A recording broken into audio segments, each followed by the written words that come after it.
Liquor scam మీద 2014-19 చంద్రబాబు నాయుడు చేసిన liquor scam మీద చంద్రబాబు నాయుడు ఈ రోజు బెయిల్ మీద ఉన్నాడు. చంద్రబాబు హయాంలో కూడా లిక్కర్ స్కామ్ జరిగింది, ఆయన కూడా బెయిల్ మీద ఉన్నాడు. అది ఏంటో మరి ఆయన బెయిల్ మీద ఉన్నాడు, ఇది నేను అప్డేట్ అవ్వాలి.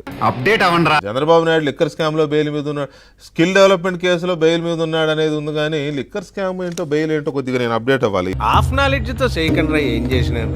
చంద్రబాబుపై సిఐడి నమోదు చేసిన మద్యం కేసులో ముందస్తు బెయిల్ కోసం వేసిన పిటిషన్ పై నేడు హైకోర్టులో విచారణ జరగనుంది. లిక్కర్ కుంభకోణానికి సంబంధించిన ముందస్తు బెయిల్ మంజూరైంది. అందులో భాగంగానే ఇక్కడ కూడా ₹1,00,000 పూచీకత్తు పెట్టనున్నారు. లిక్కర్ స్కామ్ ఏంటో బెయిల్ ఏంటో కొద్దిగా నేను అప్డేట్ అవ్వాలి. ఇది తెలుగుదేశం ప్రతినిధిని అడిగి చెప్పాలి నేను. దానంట ఆ కేసుని వీకెండ్ చేసుకోవడానికంటే ఈయన చుట్టూ అల్లారంట. తెలుగుదేశం అధినేత చంద్రబాబు నాయుడు ముఖ్యమంత్రిగా ఉన్న సమయంలో మద్యం వ్యాపారులకు ప్రివిలేజ్ ఫీజుని వాయిదాల రూపం రద్దు చేయటం, అదేవిధంగా